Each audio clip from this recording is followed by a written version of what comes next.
What's going on, everybody? We're live at the Virginia Convention Center, being a cheer dad again this weekend. Excited to do it. Next week we should be as regularly scheduled on Friday, but I'm gonna let a couple people filter in before I give my thoughts on what I think the Cowboys might do at 24. They did release their visits list, their official visits list, the top 30, and I want to talk about it a little bit as far as where I think they can go with the position. But make sure you guys, if you are in here, make sure you hit that like button, man. I'm here for Q&A as well. So yeah, make sure you hit that like button. And at about the 2-minute mark, I'm going to really dive into this as far as what I think they could possibly do at 24. It is, draft season is approaching. It's April 2nd. And we got pretty much, about 25 days before the first pick is decided. And a lot of things can happen in that time, man. I remember a couple years ago, nobody thought Baker Mayfield at this point would have been the #1 pick for the Cleveland Browns. And it almost seemed like it was the day of where it was decided that they were going to go with Baker Mayfield. So a lot of things can change between now and then. I also remember a draft day blunder when Tunzel, where Tunzel got caught with that mask, and that dropped him down to a couple of spots. So yeah, a lot of things can happen in that time frame. But right now, it's almost the 2-minute mark, so I'll really dive into it. So the Cowboys put out the list, and a lot of it is, receivers, which probably an ex-receiver at that position. Offensive line, as far as guard, they're looking a little guard heavy. I don't really necessarily see too many tackles. Linebacker, which is a sneaky need, probably an off-ball linebacker. And I think I didn't see that they were heavy on the edge position as far as the unofficials went. So in my eyes, I'm looking at guys like Drake London. I'm looking at Chris Olave. I forget who the other receivers were because I'm on live right now, so I can't really look at the list. But I think that they're definitely in the market for an X receiver if he falls at 24. Now I know that Jerry Jones talked about, if they're probably going offensive line unless there is a CeeDee Lamb or Micah Parsons there available. And that's very true, you know what I'm saying? And they definitely had our guy Jordan Davis on that list. That's actually my dream pick right there. If Jordan Davis was to drop to 24, which I don't think will happen, but if he is, man, I'll be as happy as a kid in the candy store if Jordan Davis is there at 24, which I highly doubt unless something happens.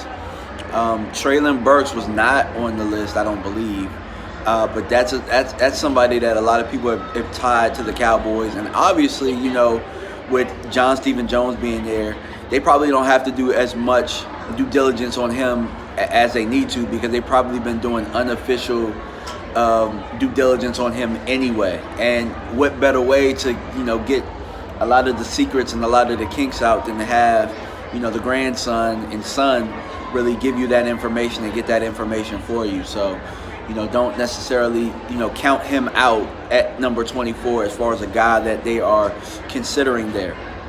One interesting guy that I saw there at linebacker was Devin Lloyd. I say it's interesting because I think that he would be an excellent fit to the defense with Micah Parsons, pairing him up, and I could definitely see them having a Bobby Wagner, KJ Wright type of relationship as far as the defense goes. The difference being that Micah Parsons can, go to the edge a little bit more when you need him, and then you have Leighton Vander Esch there to kind of anchor and be the Mike. So that would be interesting, and I honestly think that would be a really good pick there, man. 24, they can do a lot of things, definitely. I've seen a lot of mock drafts put Tyler Linderbaum there, and if you guys have been following my channel, I had put Tyler Linderbaum as a guy that I would like. And remember, when I did the video, a lot of people said he wasn't going to make it out of the top 10, but right now, out of a lot of mocks, a lot of value drafts, that's what happens to centers a lot. Centers get devalued real easy once quarterbacks start climbing up the board. As you guys saw, that it was a really heavy performing combine for receivers. So they went out there, they did their thing. It's cornerback. Cornerbacks are really good in this draft, so you got to look there as well. But I don't think that the Cowboys will go cornerback this year at top 24 by looking at the visits. Which, for me, I wouldn't rule it out at all. You know what I'm saying? I wouldn't rule out the cornerback position because there's some really good ones there. And while we got Boss Man Fats, I mean, he's a guy that can play in the slots. And if you can get you a good guy like, I don't know if Ahmad Gardner will drop or if I see Elam being there, but one of those guys are there, you got your shutdown corner. And you guys see what the market is for receivers out there. So, the more guys that you can get to cover these valuable pieces as far as receivers go, X's and Z's that move around a little bit, you can kind of nullify things as they move forward. I think that could help, having really good corners on the back end with a guy like Micah Parsons being able to rush and having 1.5 seconds, as I think Jay Tuck put it in one of his posts on Twitter. Drake London is a guy that intrigues me as a receiver because I look at his length. He's a guy that's 6'5". He's not a guy that's going to be blazing fast, but he's clearly an X, which the Cowboys really need at this point.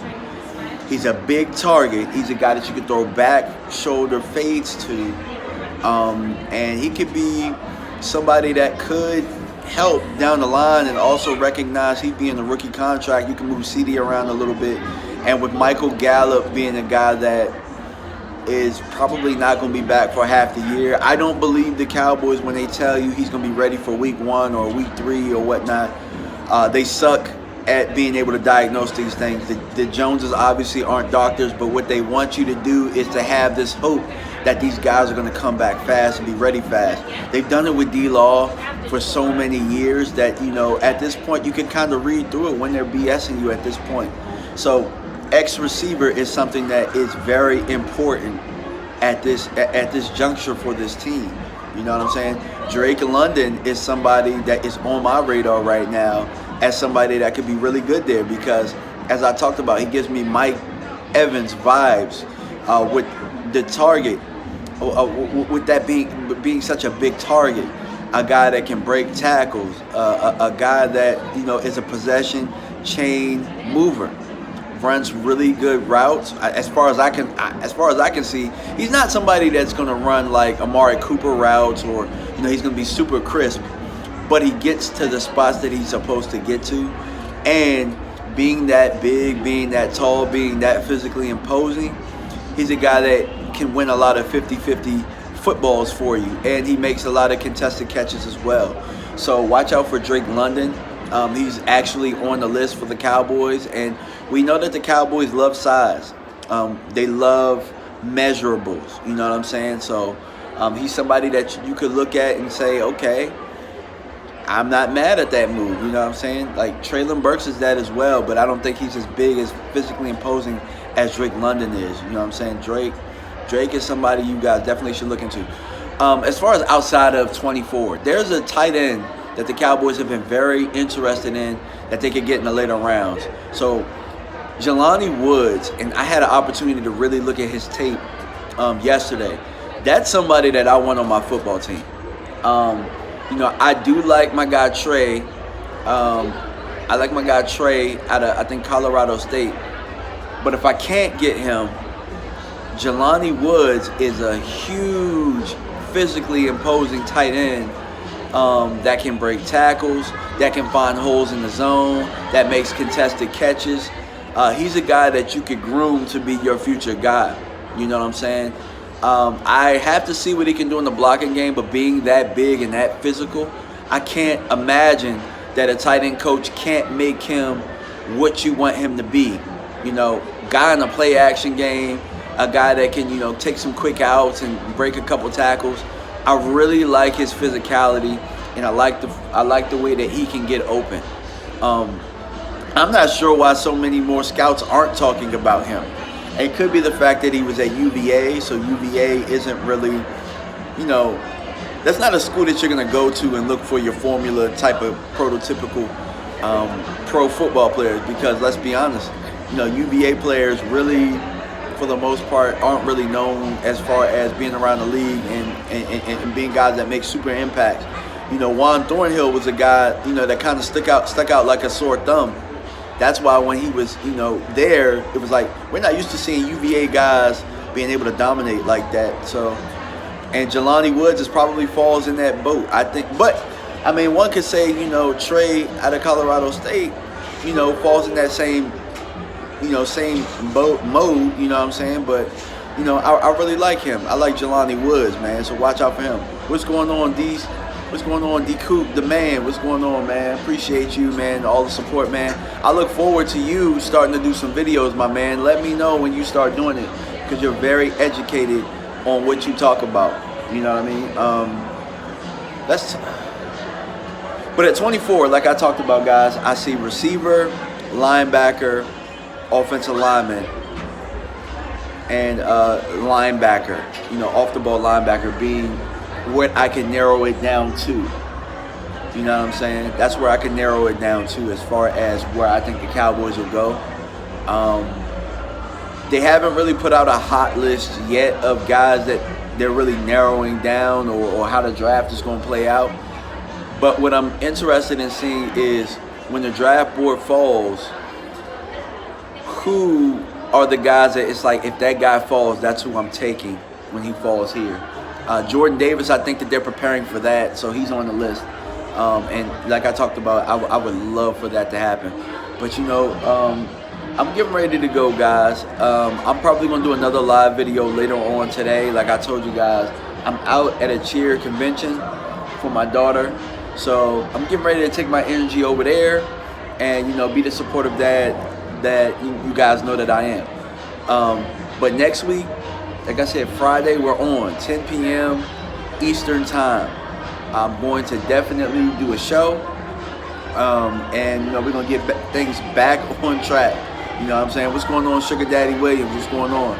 I couldn't even get on Mark's show like that last night because, I'm in Virginia Beach. We were out getting, some good old seafood at Captain George's, man. If you're in the area, if you have been to Virginia Beach, go to Captain George's. Great seafood buffet. Great. A little pricey, but great. You know what I'm saying? And, I have probably an announcement that I'm going to make next week. Things aren't set in stone, but some big things are coming for this channel. You best believe, guys. And for the day ones, I'm going to remember who you guys are always. What's going on, Eric? How you doing? But all right, guys, I'm going to get on up out of here. Peace.